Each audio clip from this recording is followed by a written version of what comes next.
So, nagsalang na nga pala ako guys kasi 11:15 na eh. Inayos ko pa kasi to. Nagsaing muna ako. Sana natin to. Makbaka na. Sa sobrang lamig kasi kanina, gumawa akong paraan para pagpawisan ako. Para hindi ako makontra ng ano. Kasi sobrang lamig talaga.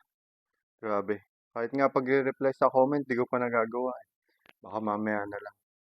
Naglagay na nga pala akong mantika. Wait lang.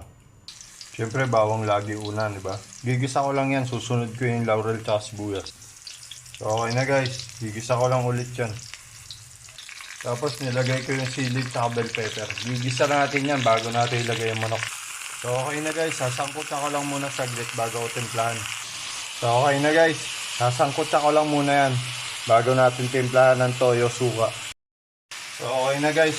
Titimplahan natin yan ng toyo suka. Ganda ng kulay, no? So, okay na guys. Pakukuluin lang muna natin yan.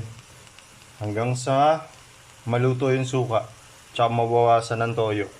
Kumapit yung lasa dyan sa manok. Guys, tapos nung medyo nabawasan na, nilagay ko na yung patatas tsaka carrots.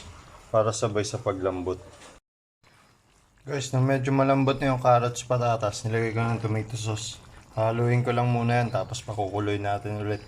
Bago natin ilagay itong iba. Tapos itong Reno.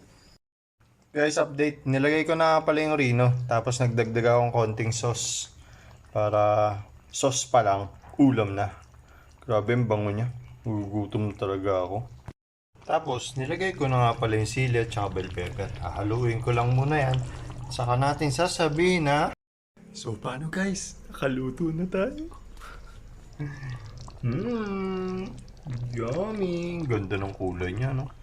Ganda ng combination ng sili. Dahil dun sa sili, gumanda kulay. So, paano? Tara, kain tayo. Kasi 11:45 pa lang.